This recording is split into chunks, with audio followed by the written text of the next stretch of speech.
Welcome back to the channel. I appreciate you clicking on the video. Today we're going to be working on a Troy-Bilt Mustang Z42, but it is the same as the Cub Cadet Ultima and the Craftsman. I don't know what the numbers are, but especially it's a 42-inch residential mower. Today what we're working on is we'll show you how to remove the deck. It's pretty simple, but I'm going to be upgrading the deck. I'm putting grease spindles or grease certs in the spindles. I'm going to remove any of the idler pulleys and probably pull the seals off of those, get some grease in them, lube up, clean up whatever we have to do. And then I will also be undercoating the bottom of the deck or the inside of the deck with bed liner. Just try to make it more durable. So I'm going to bring you guys along for the journey. It might give you an idea on how to get the most for your money. You know, we bought these things and we want them to last. So let me turn you around. I'll show you what we're working with here, and also give you an update on the grass chute and what I had to do if you were following my other video on the do-it-yourself grass chute. So let me turn you around. I'll show you what we're working with here. All right, so if you have a deck that's going to look like this, it's going to be real simple. We have to loosen up that bolt, pull that pin both sides, and then we have in the front, we just got to remove that pin and the belt, and that's it. It's pretty simple. So the update, I did wind up having to use that location there, sandwich the spring with washers just so it don't jump. And then as you can see, my bar did have 2 holes, and the spring, it just came off an old push mower. It was part of the self-propel. I do want to look for something else, a newer spring, because you can see what's happening here. I did try bungee cord, but there's no way to cut the bungee cord short enough that it will pull and stretch. It's just, there's not enough stretch in a bungee cord. But as you can see, at the full position, the spring is actually pulling and locking that up. And so it does work, but I am going to be upgrading that spring. I just need to go to, like, I don't know, I'm gonna check a few places, Ace Hardware, Rural King, places that I might be able to find some hardware. But that's what she looks like, folks. So that's your update. I have to remove the bolt there and start pulling these pins and stuff out. Like I said, there's plenty of videos on it, so I'm just going to knock it out and get it done. Okay, so here we are. Like I said, it's just a matter of loosening these up, pulling the pin through there, and then pulling the pin out of the front. But one of the things I am going to be upgrading is I want to keep these dust covers, but I'm probably going to open these areas up more to be able to blow them out with leaves, because as you can see, the problem.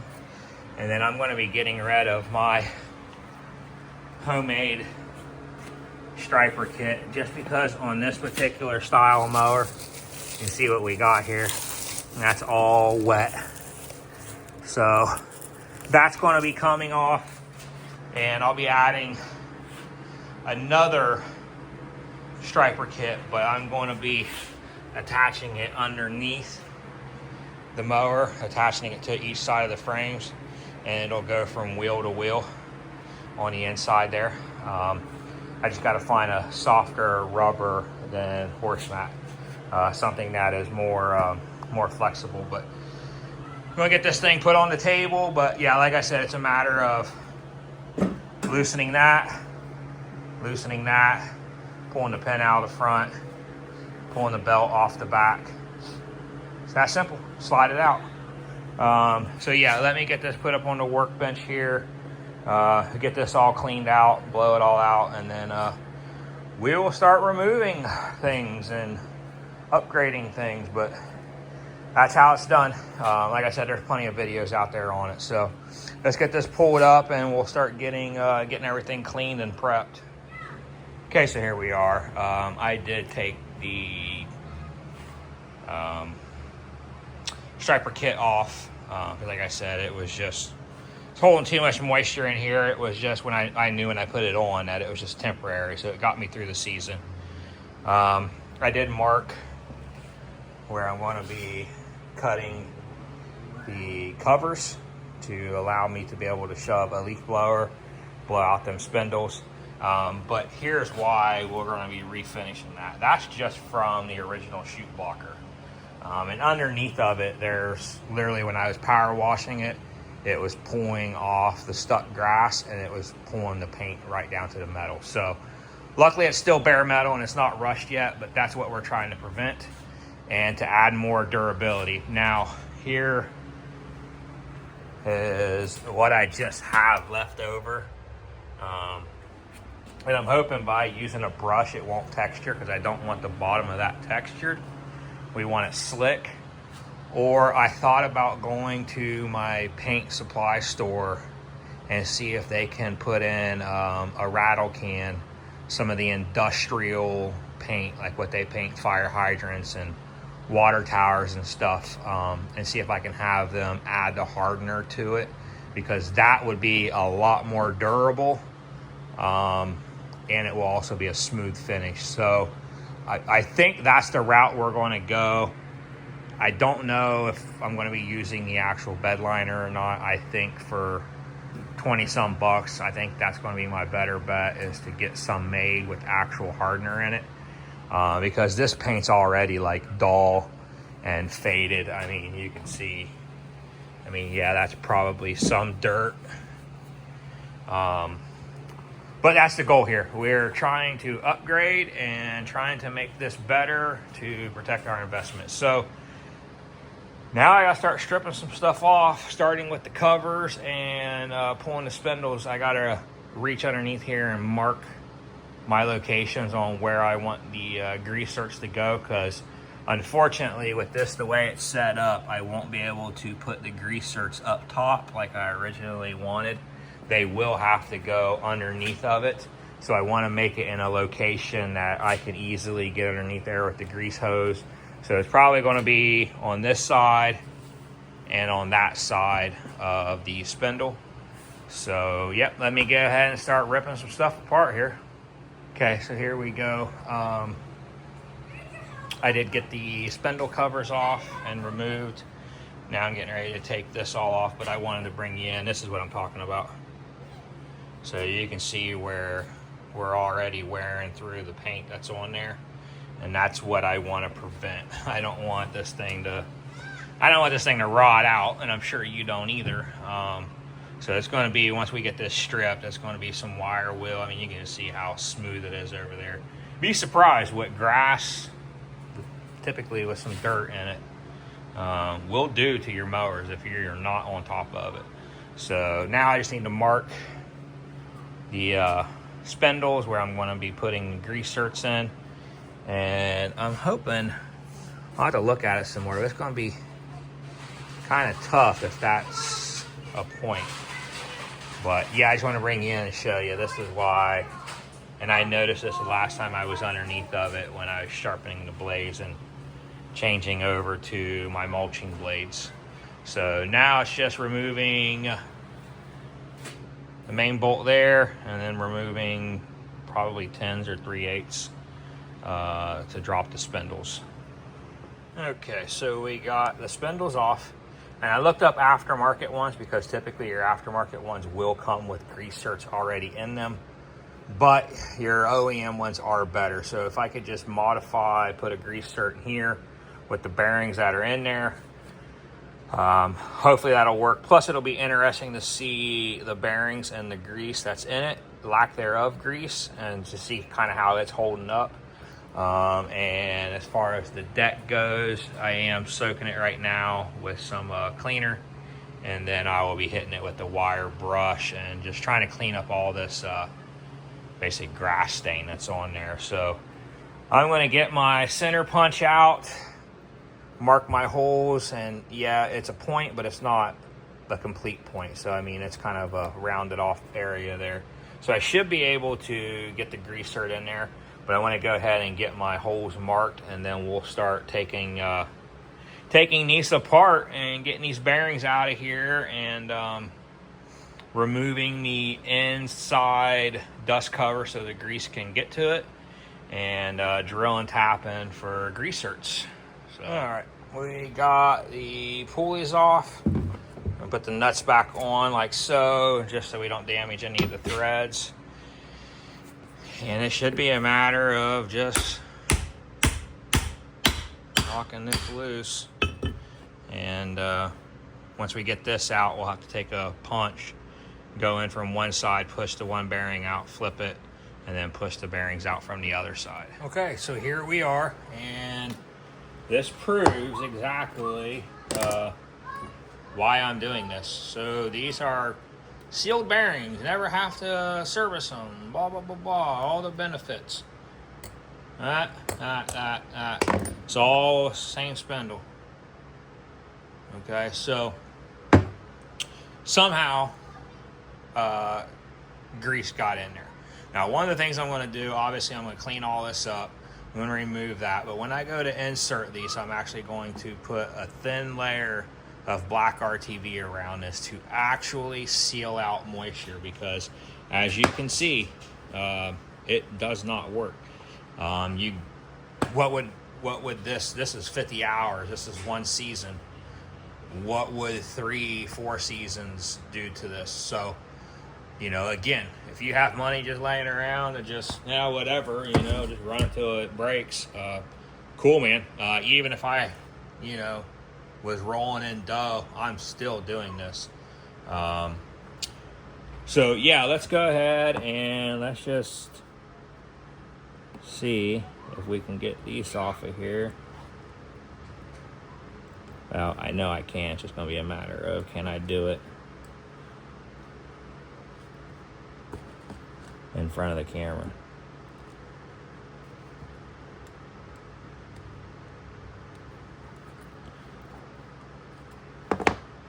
There we are. So this is one of the cleaner ones. And actually, I'm really surprised that there is that much grease in them. So we're going to be removing off of each one of these, the inside ones, and then we're going to start drilling and tapping for that. So let me just get all this prepped. I still have to clean all this rust and everything off of these ones here before I remove them. I don't want the rust falling inside of them. Okay, for everybody that was wondering, one of these is not like the other. So this one was the one that was at the bottom of the rusty one, and you can see the difference with the grease. That is water mixed in with your grease. That's what that looks like, because they use like a blue clear grease. So I have to clean that one out.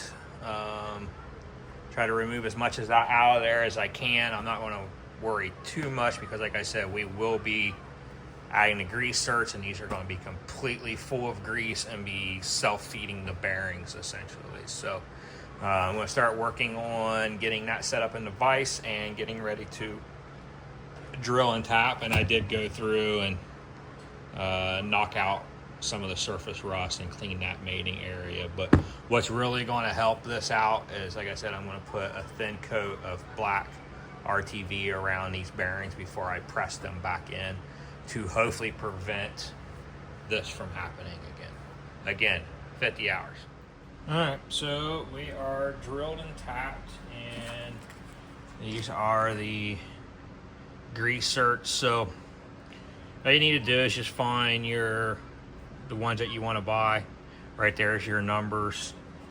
You'll buy your tap, and typically when you buy your tap, it'll tell you what number drill bit to buy. I believe ours was a number 7, I think, to go with this one. And these one here are 8s. blue Loctite. I think it goes without saying.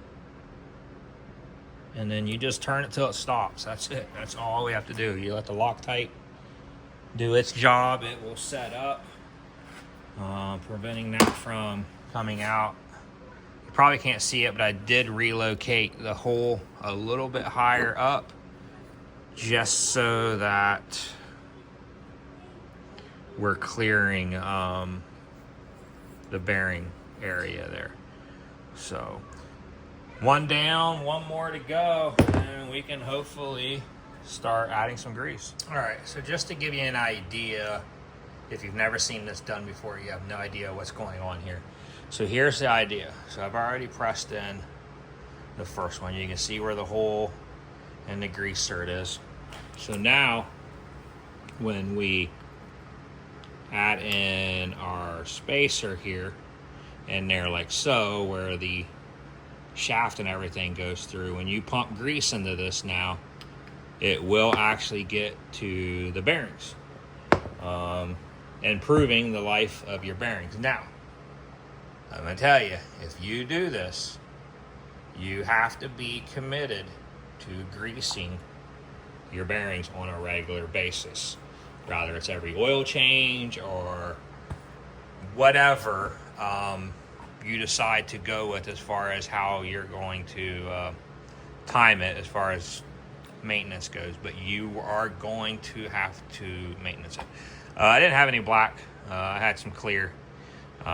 This will work. Silicone RTV. It's good for, like, I think it said like 500 degrees. So hopefully we never exceed that temperature. So now I'm just going to add in the spacers, and make sure you do not forget to add your spacers. Add your spacers, and then we'll pop in the bearings from the top. Okay, and here's what we'll be looking like once we are finished. So again, we do have the spacer in there on both of these here, and we left the seals only in the ones that are going to be exposed on the outside. And what's nice is we definitely got that silicone in there. So hopefully that will help prevent. Now, nothing is 100% airtight or watertight, but we can still try. We can still try to, hopefully, if that gets us another year before the water gets in there. Oh, and also too, if you do buy aftermarket spindles off of Amazon, there's nothing wrong with them, guys. I hear people all the time, go OEM. It really doesn't matter. But I will tell you this, if you get them, it will have a grease cert, but both of your bearings will be sealed. So you can grease those all you want, and unless you actually get pressure in there, that will pass these dust covers and get grease in there. I highly recommend that if you buy some off of Amazon or eBay or whatever, the kit that they buy, there's nothing wrong with them, so don't be afraid of them. But you will want to do this step as far as pulling your bearings out and removing those dust covers so that it will actually work. Okay, and there you have it. We're back together. I did paint this little area here. These are attached to the pulleys themselves, but I did paint those because those were just bare metal for whatever reason and showing spot rust. Tip, make sure you anti-seize your threads. I use the copper, but you could use the silver. You could use grease if you wanted. Just motor oil I don't recommend, because after heat cycles, the motor oil will not be there no more, and will stop protecting you. So we are done. We don't need to paint these or anything, as nice as it would look. It's aluminum, painted the metal stuff. And we are good to go. Now, when I do go to put these back in, I will be using anti-seize, and I will be using a lot of it. You can fight about it in the comments all you want. Big believer in anti-seize. Used it for years. I've never had it cause any issues. I've heard people say that eventually it will dry up and actually cause it to actually stick, but I've never seen that happen. in all my years. Now, not saying it won't happen. And now we are going to, I guess, go over here and start working on the deck, because I'm not going to be installing these yet, because we still have a lot of work to do to the deck itself. So it's been soaking for about a half hour or so. I'm going to probably take a nylon brush drill, and I guess I'll probably be taking this back up to the power wash station and start trying to clean off as much of this as I can. All right, so here we go, off film. I did soak it with some awesome cleaner, and took it up, power washed it, blowed it off, paper toweled it. It's good for right now. Mainly just gotta let it dry so you can see what dirt's left and just clean it. But we're going to start with, I'm only gonna do one pulley at a time. And I'm gonna start with the simplest one over there. I wanna take it apart and see what we're working with, and see if I can actually pull the caps off of those bearings and manually put some grease into them.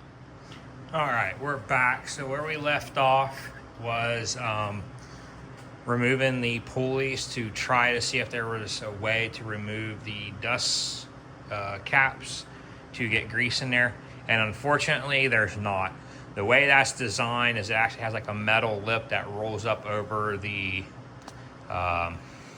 bearing, and there's no way of like properly doing it without destroying everything. So I had it all apart, made sure we greased the threads, greased everything. Same thing here on the tensioner, pulled that off, greased it, so we should be good to go. It's actually been almost a month since my last little clip of recording, because well, one, it's cold, and two, I did wire wheel and painted the bottom of this, and what I ended up using was this product here, rust converter. There was bare metal and there was some surface rust, so yeah, I just wire wheeled it, did about 3 coats of this on there, and I was going to go with the heavy duty paint, like an industrial paint, and that's another reason why it's been, for me, it's been almost a month, because I ended up down a rabbit hole trying to find and research like the best paint to use on this, and unfortunately there's not. I even talked to my local dealership, was like, hey, here's what I'm doing, I'm just trying to, you know, make sure everything's good, you know, what do you guys recommend? And they told me, they said, listen, you can spend all your money on expensive paints and cheap whatever, it don't matter. He said this is gonna happen. He said the best thing to do is do what I'm doing, is once a year pull this off, primer it, paint it.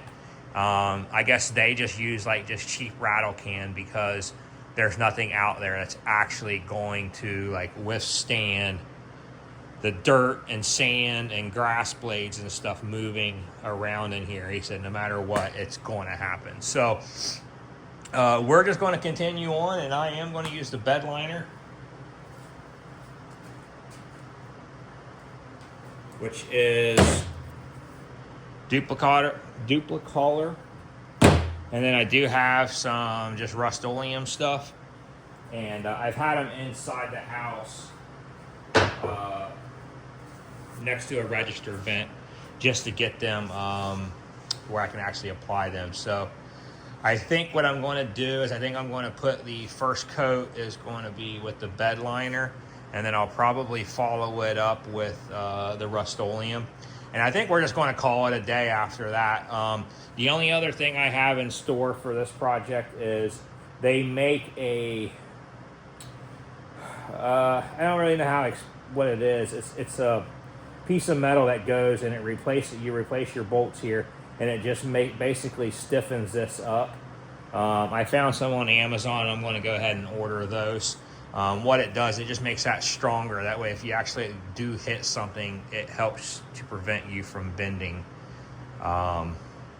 your deck up and making sure that your deck don't get bent or warped, or possibly breaking spindles. It's supposed to help. So basically, it's like a big washer in a sense that will kind of go around that. And it comes in a 3-pack. I'm hoping that it works because it says it's for a different mower. So I'm hoping that it will work, and I'll just have one left over. So I'm gonna go ahead and I'm gonna start putting coats of paint on here, and we'll go from there. All right, so here we are. It's still tacky, but this is a coat of the bed liner, and I didn't put it on thick. I put it on thin. I tried to put my brush strokes in the direction that the grass is going to be flowing. I did double coat right here because this is the most high traffic area. It's right through here shooting out.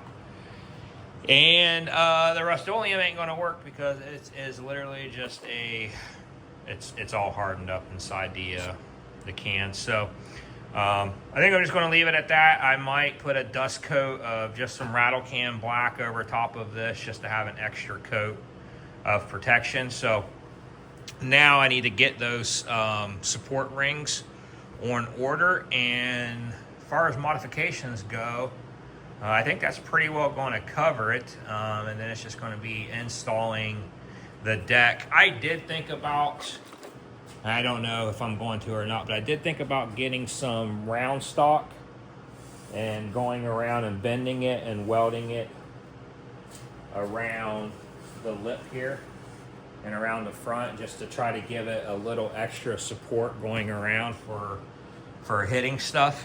If I do, it'll probably be at a later date. It's probably not going to be in this video or something you'll see. But I am thinking about doing that, and literally I'll probably just start here, get it bent to this shape, go around, put a couple tack welds in it, and the same thing here, just kind of go around the whole perimeter of this thing with a round stock and just kind of tack it in there. Don't know if it'll help or anything, but it might make me sleep a little bit better at night. And I think this spindle is possibly going to have to get turned that direction. It's going to be kind of tight getting in here with the grease gun, but we will see. So let me get them parts on order, and when I come back, we'll be installing those parts, and I think that pretty well covers it. And then we will install it, and then I'll do a separate video on how to properly and professionally install your deck and how to level it at the right angle. All right, so we're back. We got some parts that came in. Unfortunately, I'm going to have to end the video now. By looking at it with the editing, we're already at like 30 minutes. If you've made it this far, I highly, highly appreciate it. Please hit that like, subscribe. I'm trying to grow this channel. We did order the support plates. That will help give this some strength here, which I'll bring you in closer. This is all going to be installed on part 2. So if you haven't subscribed, you're definitely going to want to follow the end, because like I said, I have some more plans for this, and one of them is I'm going to try to use some dowel rod, and like I had talked in the previous video, or in the beginning of this video, we're going to try to run this around the support of this and weld it in to try to give it more strength. We're going to try. I'm not saying it's going to work, but for $10 and some metal, we're going to give it a shot. I'm going to pan you in here so you can see exactly what I'm looking at here when it comes to these supports. So this support here is really thick metal. It's actually designed to replace, these are known, you can see how thin the metal is in between the bolt hole and the lip there. They break and they rot out, and then basically what you do is you take this and you use it kind of to replace the deck. I guess you could use it that way.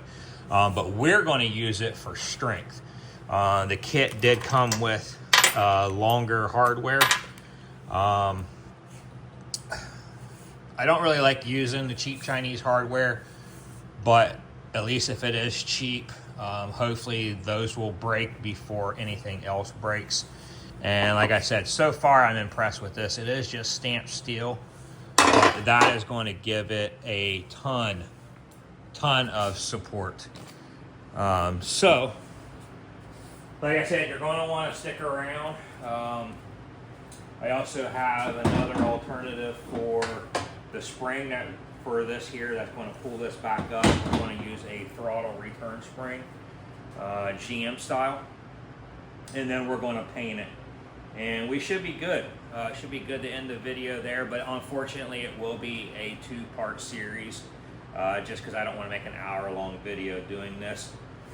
I'm also doing this in my spare time. It is winter time right now, so I am currently working my winter job and trying to do all this at the same time, weather permitted. So thank you for watching, and I hope to see you on the next video. And once again, if you made it this far, please subscribe, hit the like button.